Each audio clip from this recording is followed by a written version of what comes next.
Hello again, everyone. I'm just here for a quick unboxing of some new inks and a new pen from Vanness Pens.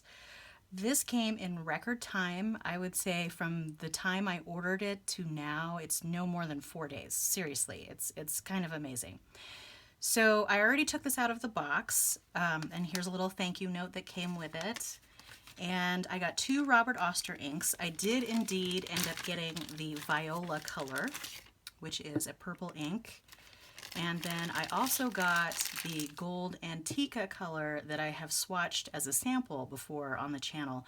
Both of these I've swatched as samples, but I am going to swatch them again because each batch of ink can potentially be different, and I want to put it in the correct place in my swatch book. So I'll do that with you all.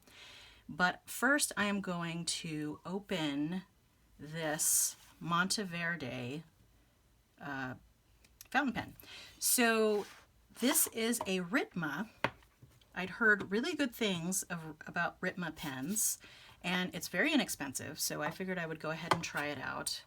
So this has the labeling on the side, Ritma, and then I'll go ahead and open it here. Oh, and that's actually really pretty. That's actually really, really pretty. So this has a magnetic closure, and it has a very satisfying popping noise. That's probably why people like it. So when you take it off, it's going to make that noise, and when you put it on, it's going to make a little click because of the magnet. Wow, that really is satisfying. And then it clicks onto the back as well, but it does not make that same pop as it does here. I think the pop you're hearing is because of the seal around the fountain pen. I could do that all day. I'm really sorry.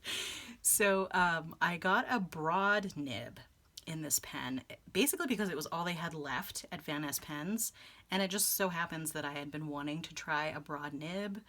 Not necessarily from Monteverde, but I figure, hey, I'll give it a try. I'm not going to ink this up today. I think I'm going to do that in a separate video, but I will just kind of open it up a little bit and show you the different parts of the pen, and then we'll swatch the inks. So this has a converter inside, and then that just pops in there. So it's a little screw converter. That's pretty normal. I think that this is a standard size converter. I don't think Monteverde has proprietary cartridges, at least not as far as I know.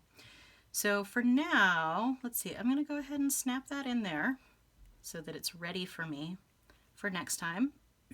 I'm going to close that up, twist that up, and it feels really solid, this pen does. It's kind of hefty, which I kind of like. It actually has a really nice weight unposted, and the cap is pretty light by comparison. Let's see. It does feel a little top heavy to me, but again, I have small hands, so it's kind of hard for me to gauge how this might be with someone with bigger hands. If you had bigger hands and the fulcrum of your hand was back here, this would be perfect. But me, I tend to hold it closer up.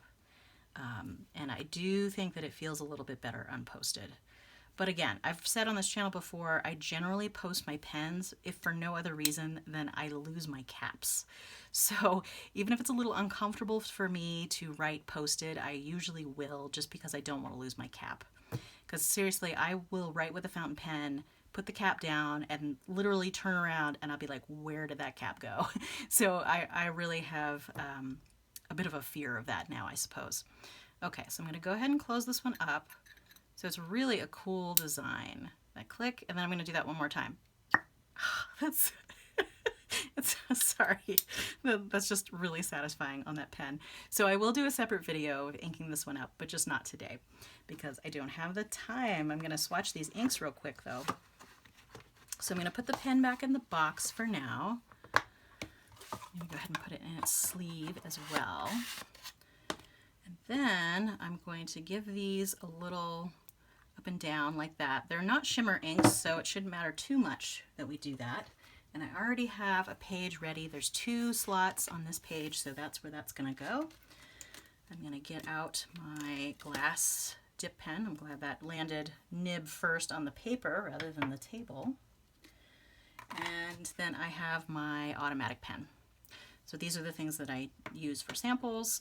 I'll put a link down below to this ink swatch book and the layout that I have in here. But for now, it's just to swatch these inks. So I'm going to start with the Viola.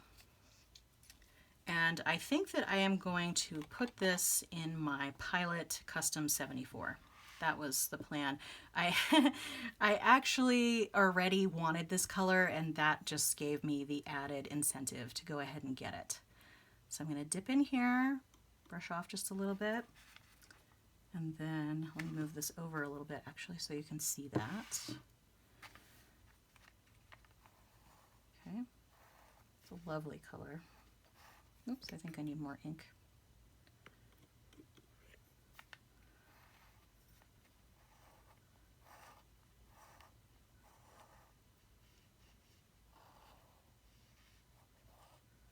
Okay, now that ended up being a pretty wet sample, but that's okay.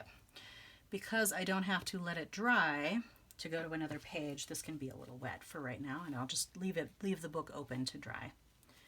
Okay, so now I'm going to go to the glass pen and go ahead and dip that in there. Put that aside. Oops. Okay, I almost stabbed one of my traveler's notebooks that was up there. Sorry. I got distracted. Okay. So this is Robert Oster Viola. And this looks a little darker, I think, than the prior one that I got. It's still really beautiful though. And this is why I like to swatch all of my inks when I get a full bottle, even if I have already swatched samples, because there often is variation. So I'm going to go ahead and close up that bottle.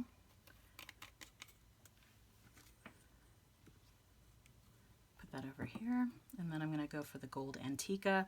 And this I swatched in a prior video, which I'll link below, but it is just such a beautiful ink. It certainly was when I swatched it before. So we'll see how I feel about it this time. Oops. Oh yeah, that is gorgeous.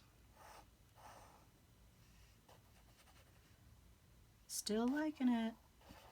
So pretty. And I probably shouldn't rework the swatch. It just wasn't coming out really smoothly, so probably was overworking it. It's also the end of a very long day today, so I am probably not as careful as I would normally be. Okay, and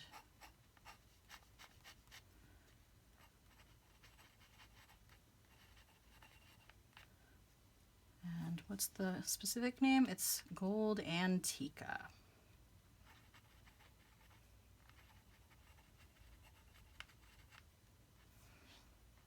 All right, that is beautiful. They're both beautiful. All right, very happy with those purchases. These purchases are kind of a testament to getting samples and finding what you like and making sure that you like what you get. And again, I would say that this is probably a little darker too than the sample. Sometimes why there's variation when you get samples too is sometimes the bottle might not have been lightly shaken before the sample was taken out of it. So you might be getting a lighter sample because of that. But these are still absolutely gorgeous. This especially, the Gold Antica, is just amazingly beautiful. I'm really excited to use it. I'm not sure what pen I'm going to use it in yet, but I'm sure I'll find one. I have so many. Maybe the Ritma. Maybe I'll put that in the Ritma. It might be really nice to have that broad nib to use with this ink because it is shading. All right. Well, that's it for today. I'm just going to put these over here. Those two inks and the Ritma fountain pen, which I now have back in its little box there. But I will do a separate video going through and inking and testing out this pen. But for now, you just will have to, you'll have to be satisfied with the popping noise that I subjected you to. All right, well, have a great day. Feel free to like and or subscribe, and I'll see you next time. Thanks. Bye.